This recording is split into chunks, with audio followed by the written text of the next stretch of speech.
Welcome to the Humanist Report. I'm Mike Figueredo. Today's episode is sponsored by Amazon.com. If you bookmark the Amazon link in the description box, every time you shop on Amazon, you support the Humanist Report. And this episode is also brought to you by our newest donor on Patreon, Jimmy J. So thanks to you. On today's episode, I'm going to be discussing Bill Clinton on the campaign trail for Hillary Clinton, as well as Bernie Sanders' Wall Street reform plan. It's very good, it's very comprehensive, and I think you guys are going to really like it. I'll also be talking about Donald Trump and his first campaign ad. I'm going to go ahead and break it down, even though it's just 30 seconds. There's so much wrong with it that I could not help but talk about it, so I hope you guys enjoy the episode. The Hillary Clinton campaign's chief financial officer, Gary Gensler, critiqued Bernie Sanders' Wall Street reform plan on January 4th, but unfortunately for the Clinton campaign, Bernie Sanders didn't actually reveal his plan until January 5th. So that was a fail, but nonetheless, here's what he had to say. Unfortunately, Senator Sanders has so far taken a hands-off approach to some of the riskiest institutions and activities in our economy, which were among the biggest culprits during the 2008 crisis. In his speech tomorrow, Senator Sanders should go beyond his existing plans for reforming Wall Street and endorse Hillary Clinton's tough, comprehensive proposals to rein in risky behavior within the shadow banking sector. Now, I don't even have to refute this because, one, we all know that Hillary Clinton is taking millions of dollars from Wall Street, so I don't expect her to actually do anything to rein in Wall Street's criminal activity at all.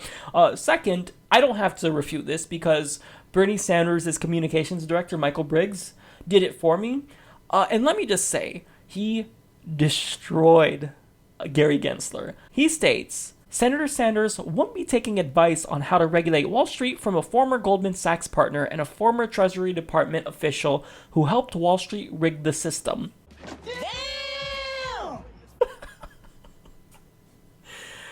Oh my God, I mean, we've seen this multiple times. Hillary Clinton always tries to attack Bernie Sanders on something, and what do? They point out the inherent corruption in her campaign as a result, and she just comes out looking terrible. She gets a little bit of blood on her hands by attacking the Sanders campaign, which you arguably have to attack, or at least draw comparisons, right?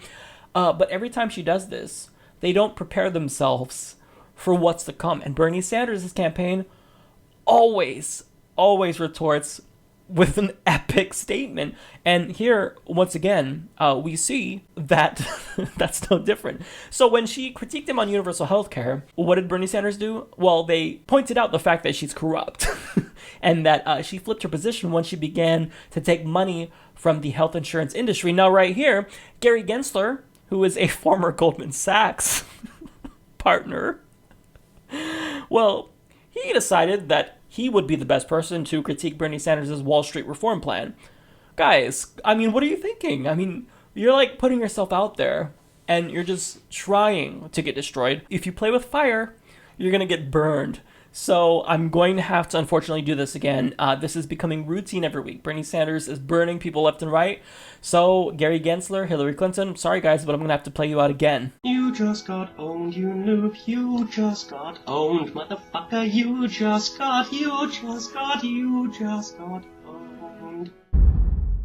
Bernie Sanders revealed his Wall Street reform plan, and let me tell you, it is really, really strong. I am definitely pleased. So now, of course, the corporate media did not cover this, so I wanted to talk about it because I think it's really important. So now, his entire speech was a total of 56 minutes, so I didn't want to go the route of just playing clips, but I did want to share my favorite clip. Here it is. My opponent says that as a senator, she told bankers to, quote unquote, cut it out.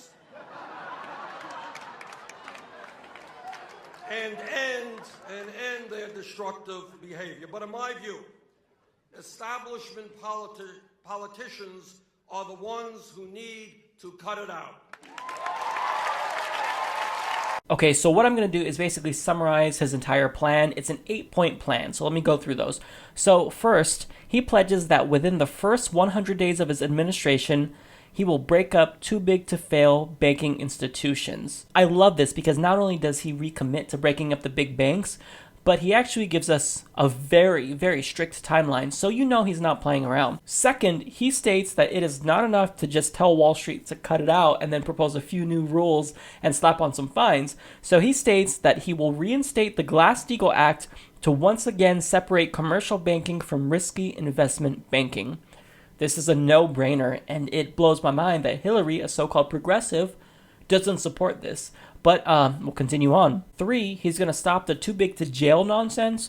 That is, so when these Wall Street criminals commit crimes, they're actually going to go to jail. So, case in point, President Bernie Sanders would not allow the individuals who crashed the economy in 2008 to get away scot-free. He would jail them, and that's what he is going to do from here on out. I don't necessarily think that he could do anything about the 2008 crash, because it may have passed the statute of limitations. I don't know. I'd have to look into that. But if anybody wants to comment down below, I'll update it in the description box. Now, 4th, he's going to establish a tax on Wall Street in order to fund universal college tuition. Again, he's made the point that since Wall Street crashed the economy and we had to bail out the big banks, it's time that they bail us out, which I love. 5, he's going to cap credit card interest rates at 15% and cap ATM fees at $2. I'm happy that, he's going to cap interest rates and ATM fees. I would prefer that they were lower. I think we can get interest rates down to 10% and the ATM fee down to $1, but I think I'm just being a little bit too nitpicky, but nonetheless, this is still great. Now, 6, he'll allow post offices to offer banking services. This is really interesting, and I think it's a very innovative idea.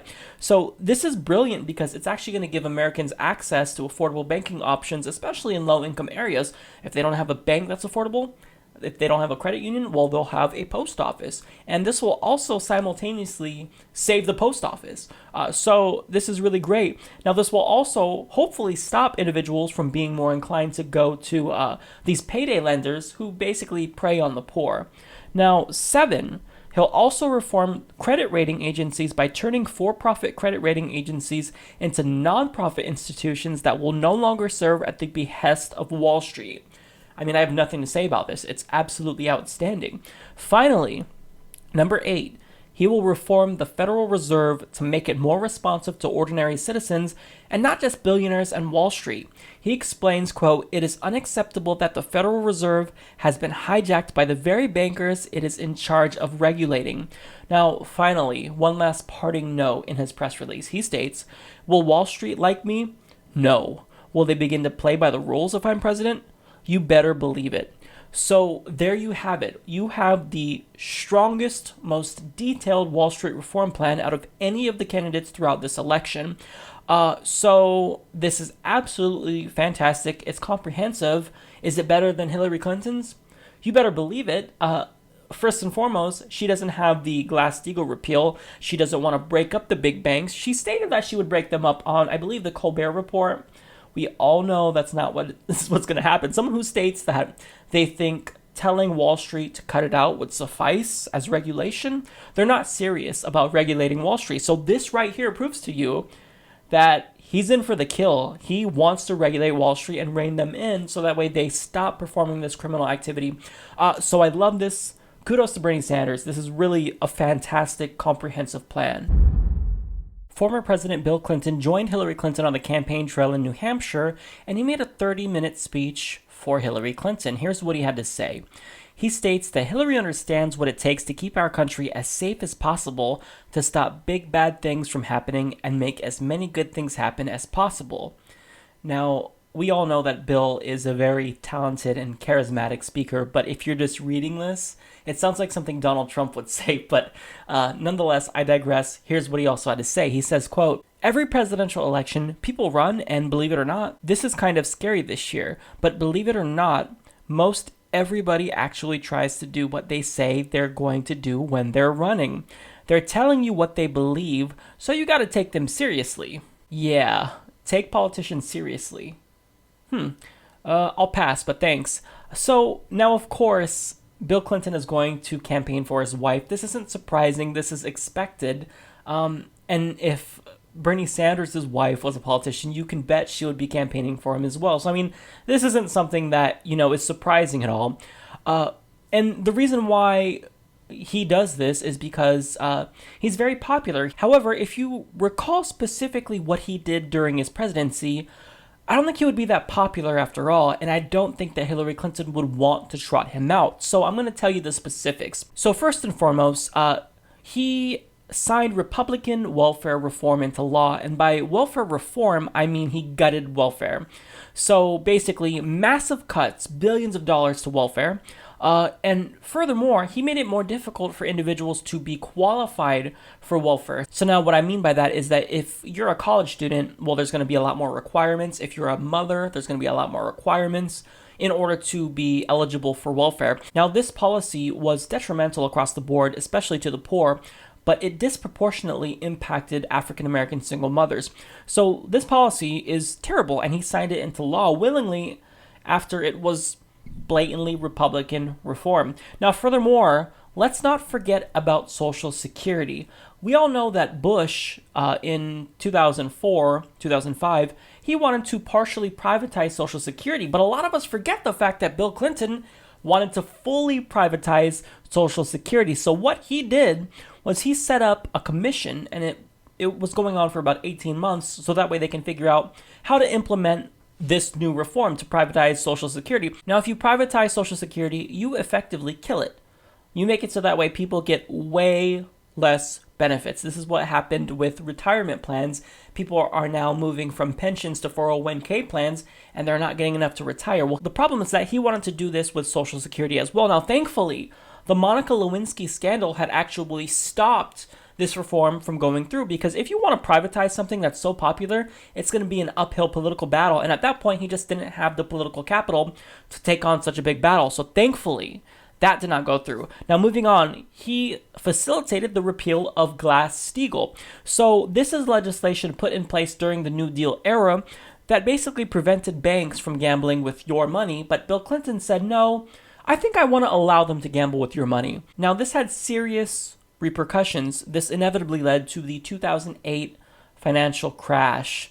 So this isn't very good, and we all know that Hillary Clinton does not support reinstalling Glass-Steagall. Now, furthermore, he signs NAFTA into law, and this is a disastrous so-called free trade policy that allowed corporations to ship our jobs overseas. Now, we all know that Hillary Clinton is also pushing for free trade, the TPP. Well, I stand corrected, actually. She pushed for the TPP as Secretary of State, but now she's against it. But we all know where she stands on that in actuality. Now, also, Bill Clinton initiated the 3 strikes policy in order to be, quote, tough on crime, and he infamously stated at a State of the Union address that it should be not 3 strikes, but 1 strike, because that's how tough he wants to be on crime. Now, what happened? This led to a substantial increase in African American and Latinos being thrown in jail. Now, in addition to that, he fueled the growth of the private prison industry, which basically incentivized the lockup of Americans. And of course, who had to deal with this the most? African Americans and Latinos. They were disproportionately targeted, and now we are basically a prison state. I mean, we lock up more people than many other countries in the world, and it's just absolutely sad. Now, furthermore, he also ushered in a lot of homophobic policies. He was a pioneer when it comes to disenfranchising members of the LGBT community. Now, he signed DOMA into law, which basically made it so that way, even if a state legalized marriage equality, well, the federal government would not recognize it. Now, effectively, that makes same-sex marriages not equal, because there's a lot of benefits that come with, a lot of federal benefits, that is, that come with marriages. So we all know this was struck down by the Supreme Court because it is absolutely unconstitutional. And also, he signed Don't Ask, Don't Tell into law, which banned gays and lesbians from serving openly in the military. Now, what did this policy become over the years? It basically became a big gay witch hunt. So thankfully, Barack Obama facilitated the repeal of this horrible policy. Now, finally, when it comes to foreign policy, he was he wasn't terrible, but he had one of the biggest blunders in history. So there was a Rwandan genocide going on. About 800,000 people were slaughtered within about 2 months, and Bill Clinton didn't do anything. Now, thankfully, a lot of these policies, such as this one, he states that, well, this in particular was one of his biggest regrets, but he also came out against a lot of his own policies, because now we see the disastrous effects of it. Now, the same is true for Hillary Clinton. She was in favor of the Iraq War. She was in favor of the TPP, and she's starting to come out against her own policies because they're not good. Now, with the TPP, we know that she's still in favor of it, but she's posturing. But anyways, the Clintons both are guilty of putting forth these types of policies and then coming out against it. Well, I want the candidate who's going to put forth a policy that's going to be correct the first time. I don't want you to go by trial and error. You're playing with our lives here. I want you to get it right on the first time. So now, none of this, in general, all of Bill Clinton's policies should not theoretically matter because Hillary Clinton is her own person. But the problem is that it does matter because she actually endorsed a lot of these policies at one point or another. So you can't necessarily just brush off Bill Clinton's policies and say, that was Bill, Hillary's her own person, and that's true. But again, she spoke out in favor of many of these policies. So I don't know why Bill Clinton is still popular, but the problem is that whenever you trot out Bill Clinton as this savior to the Democratic Party, he facilitated a lot of neocon policies. I mean, he wanted to deregulate. He wanted to be a corporatist Democrat, or he was a corporatist Democrat just like Obama. So not really someone you want to bring out on your campaign if you are saying that you're a progressive, but I mean, it's her husband, so I'm not surprised by this. But anyways, Bill, not a very good president. The one thing that came out of his president, Ruth Bader Ginsburg. That's it. End of story. I mean, there may be other tidbits here and there, but I mean, there's so much bad things that happened during his presidency that, that just are unforgivable in my opinion. Now, you can say that the economy was great. He left us with a surplus. But I mean, if you look into it, he had to cut a lot. I mean, cutting welfare reform and whatnot, or gutting welfare. This all came at a price, and that price is something that we had to pay for. Donald Trump released his first television ad, and in it, he doubles down on a ton of nonsensical policies. So I'm going to go ahead and play it and break it down bit by bit, because there's so much ridiculousness in it that I couldn't help but just try to tear it apart as much as I can. So we'll go ahead and we'll play that. I'm Donald Trump. Stop. So right here, we already have something wrong. It's Donald Trump. So that was unnecessary. I'll continue. And I approve this message.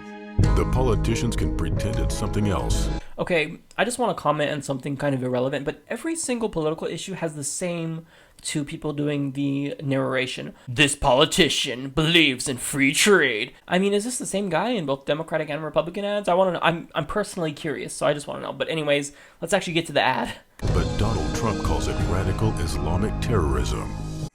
That's so edgy. I'm glad that he's calling it radical Islamic terrorism, because I mean, what do you do if you don't call it radical Islamic terrorism? So I mean, what a badass for just acknowledging that, right? I'm being facetious. That's why he's calling for a temporary shutdown of Muslims entering the United States until we can figure out what's going on.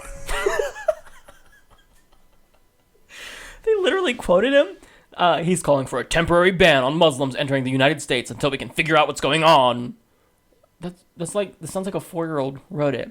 I mean, he doesn't even try to like make it seem a little bit more sophisticated. He just straight up, until he could figure out what's going on. I mean, that's so weird. I just find that so strange, but let's continue. He'll quickly cut the head off ISIS and take their oil. And he'll stop illegal immigration by building a wall on our southern border that Mexico will pay for. Okay, so right there, it's come out that this is not Mexico.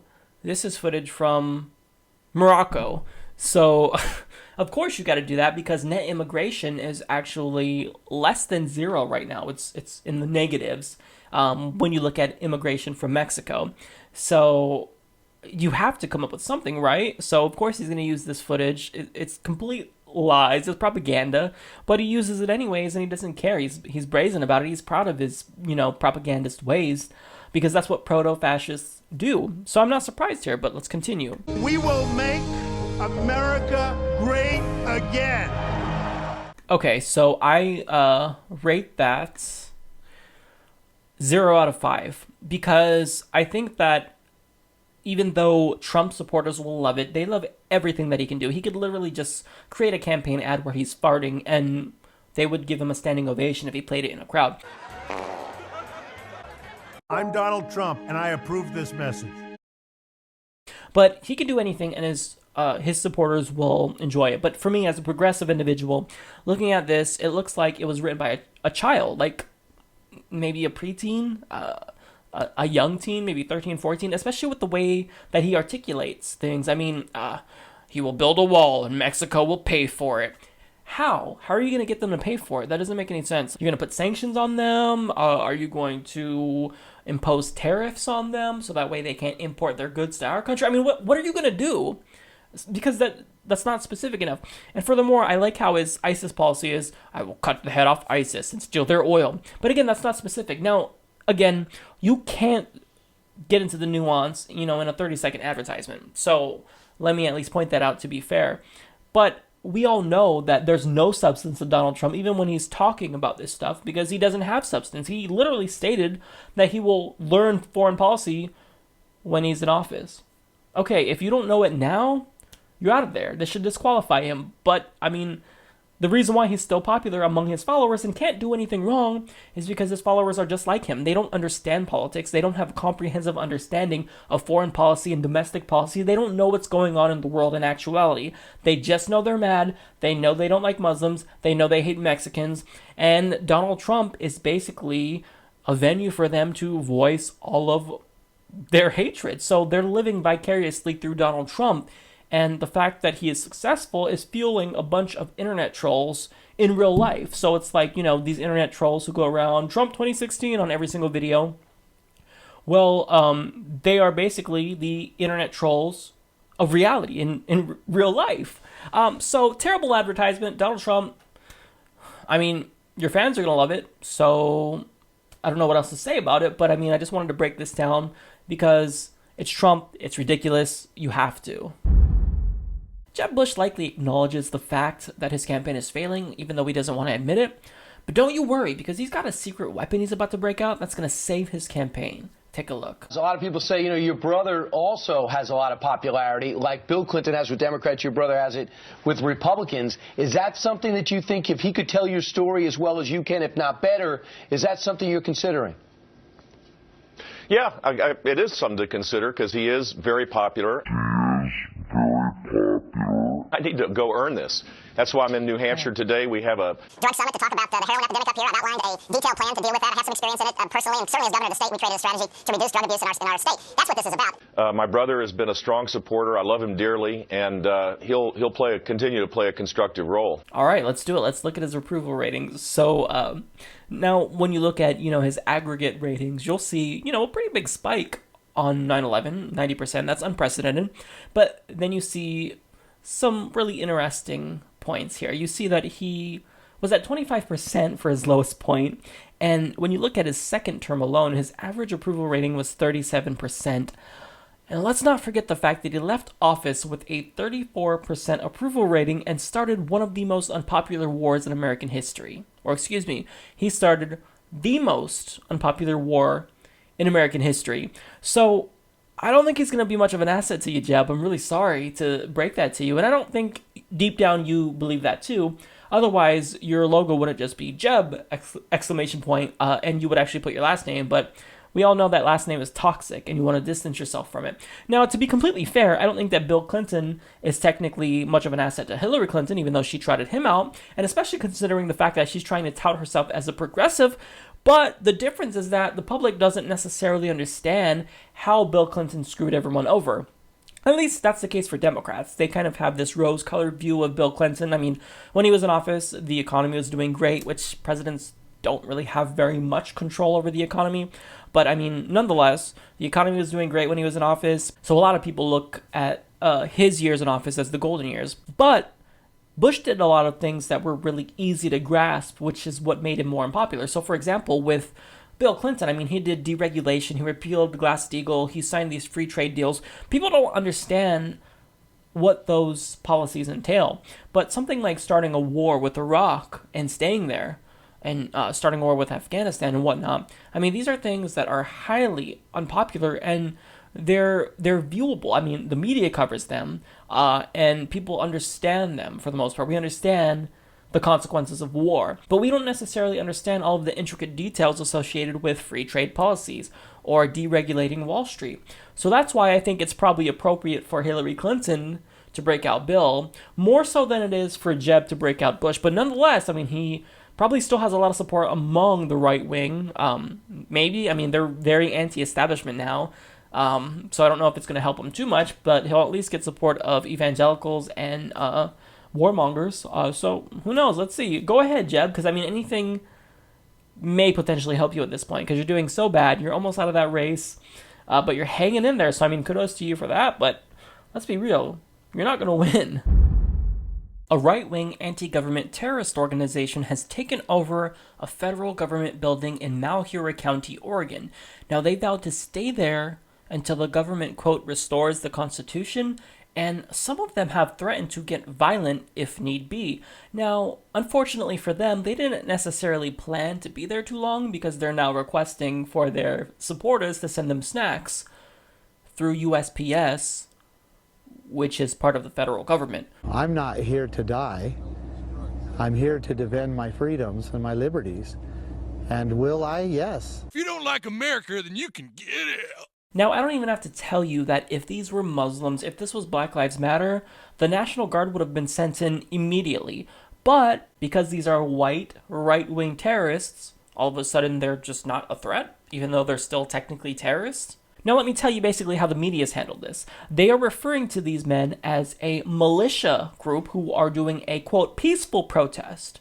Yes, a peaceful protest. So individuals who lock themselves in a federal government building with guns and threaten to get violent, totally peaceful, right? But yet, when Black Lives Matter shuts down freeways or something, well, look at these terrorists. Come on. So you call them thugs, but these aren't thugs? So the double standard there in the media is just ridiculous. So basically, the reason why I wanted to talk about this is because these guys, even though they're supposedly anti-government, well, they're actually pretty big hypocrites. Now, I'm going to fill you in on what's happened first. I'll give you the Cliff Notes version because you don't need to hear the whole story. It's just so long. It's so convoluted. So there's this family, a father and son in particular, who are scheduled to go to jail for 5 years for committing arson on public land. So basically, the militia here is supporting them by taking over the federal building in Oregon. And so basically, the Hammond family has disavowed these individuals, as well as the Mormon church, who these guys are a part of.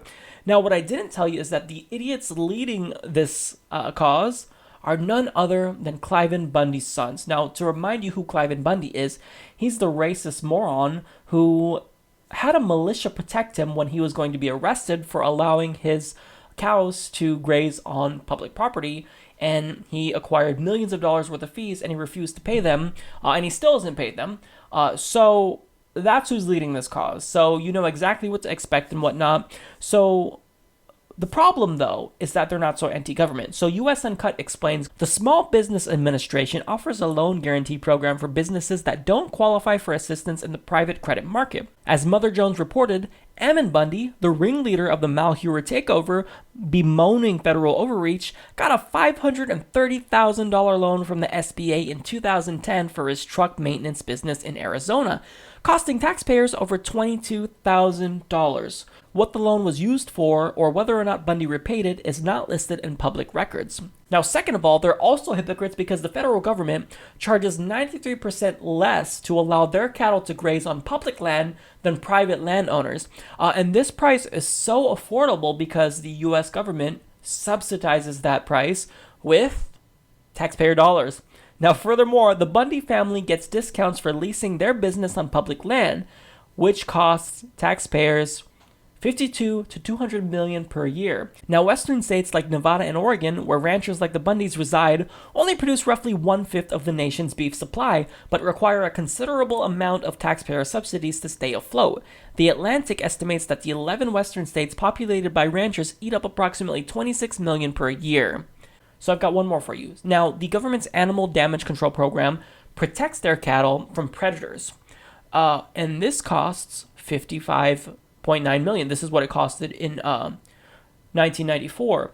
Now, they benefit, once again, from the federal government. So without the federal government and all of these taxpayer subsidies, they wouldn't have their businesses. So does that sound anti-government to you? Doesn't sound anti-government to me. So it looks as though they're symbolically anti-government, but operationally pro-government. So they can posture and do what they want, but the fact remains that these guys are not only morons, they're hypocrites. The documentary He Named Me Malala, about Malala Yousafzai, of course, was recently released, and I watched it, and I wanted to give you guys a review of it because I think this is something that my viewers would potentially be interested in. So we all know that Malala Yousafzai is an individual who has captivated the world. I mean, she was shot in the head by the Taliban for defending education for girls, and she survived it, and now she's dedicated her life to fighting for education. And basically what this documentary does is tell her story. Overall, I absolutely loved it. I would recommend checking it out. I don't necessarily know that it's one that you should purchase, but it's definitely worth watching one time. So basically, they get into more specific details. She tells the story of how she was shot by the Taliban, but it's not necessarily just about that. You kind of get to know Malala on a personal level, and you realize that, you know, even though she's so inspirational, she's just a kid still. I mean, they talk about how she fights with her brother and whatnot, and her brother was talking about how, you know, she hits him and she's naughty sometimes. And I thought that that was really nice because it put a more human feel to Malala, because we all kind of look at her as like this. We put her on a pedestal because she seems more mature for her age because of what she represents and what she's fighting for, but really this is just a kid. So I like that it kind of reminds you of that fact that Malala is just a kid. I mean, she's the same age as one of my nieces. So I like that we really got to know her more personally, and I liked hearing her tell her story. Now, there were parts that I wasn't a big fan of. So, for example, they had a lot of cartoon bits where they told the story and then they showed a cartoon. But I think that this was too flowery. They put, like, the emotional music, and I would have liked just hearing it from Malala. Like, for example, it opens with a cartoon of saying, you know, what the name Malala means and why her father named her it. But I think that if we just saw her father or her talking about it, it would have been more powerful. So I wasn't too big of a fan of the cartoons. I think it kind of took away from the movie in a bit, but I mean, it certainly wasn't detrimental to the overall movie. Now, they put so many really intricate details. There was new footage of when she was in the hospital. It showed people, you know, lighting a candle for her and protesting for her and whatnot. And really hearing her tell her story was just gut-wrenching. I mean, you hear the story, you heard it on The Daily Show, that's where a lot of us were introduced to her, but I mean, she really goes into depth here, and it's amazing that throughout this documentary, what you really get the sense of is that her attitude is just amazing. I mean, she has no ill will towards anyone. You kind of feel sad in a way, because both her and her family really want to go back to Pakistan, but obviously they can't because the Taliban threatened to shoot her again. So it's kind of sad because, you know, their whole family talks about how, you know, they have a difficult time assimilating into British culture and Western culture. And she also talks about how it's really difficult to do schoolwork in the UK because the standards in the UK are a lot higher than, you know, in Pakistan. So I thought this was just so interesting. You really got to know them well. And I like that they focused a substantial amount of the documentary on her father, because you'll really see that her father fueled her desire to fight for education. So I thought that was fantastic.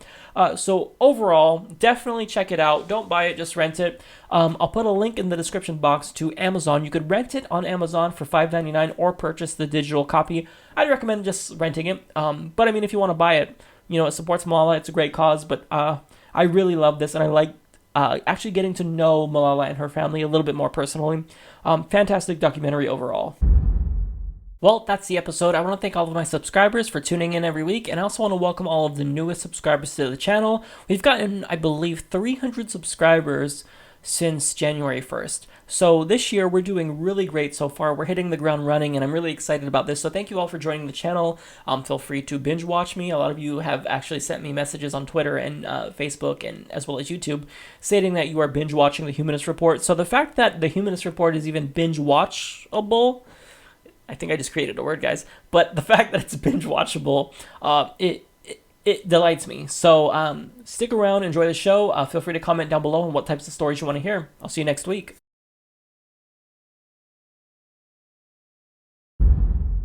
Traditionally, I don't really take much stock into celebrity news, but seeing that the 2016 Democratic primaries are coming up and I'm a huge Bernie Sanders supporter, I thought that it would be pretty fun to list the most well-known celebrities that support Bernie Sanders. Now, their support for him is important because I think that they actually have a lot of sway, and some of their followers and fans may not actually even hear about Bernie Sanders unless it comes from them, so they could potentially expand the reach of Bernie Sanders' message.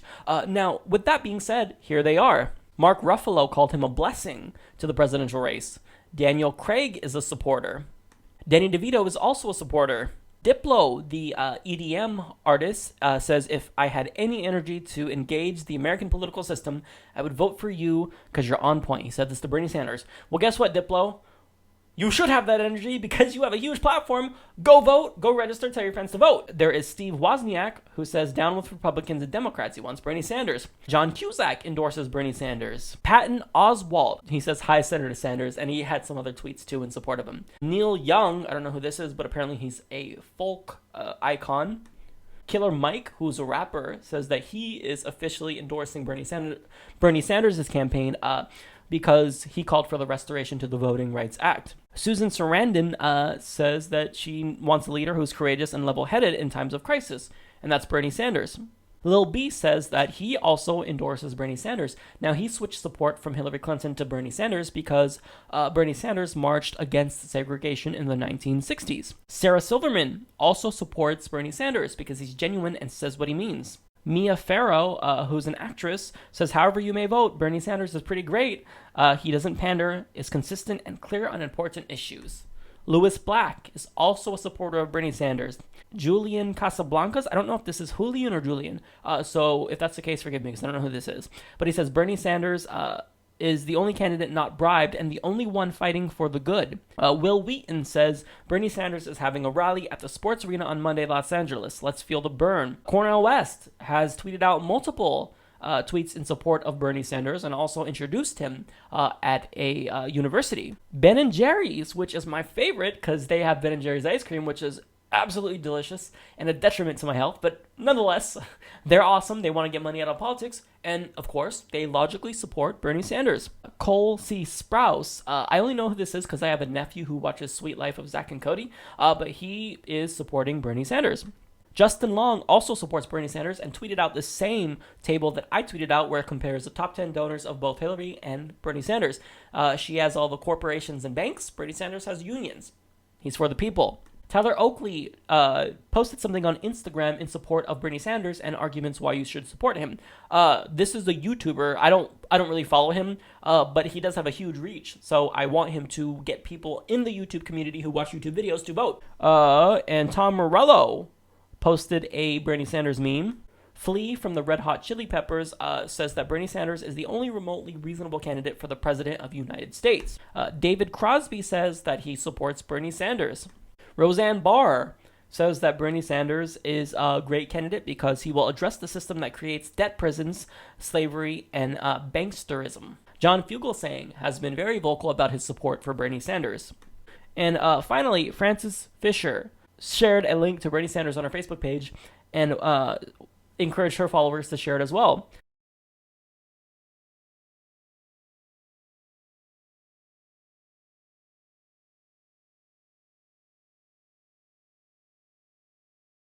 This is awesome. Full disclosure, I don't know who the hell some of these people are, but although I have heard of them, which is why, since I recognize their names, I thought it was important to include them.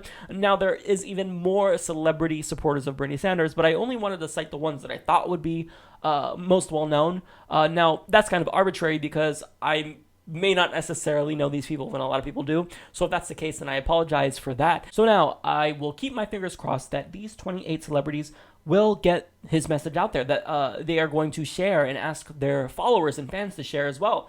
Because we need everyone on board. This is a grassroots campaign. Bernie Sanders, although he's leading in Iowa and New Hampshire, is the underdog. He's the anti-establishment candidate. So it's an uphill battle regardless if he has these two states. So what's important is that we all participate. And I think that if these celebrities kind of tweet it out more and try to share his stories, I think that could only benefit his campaign, and I'm really happy about it.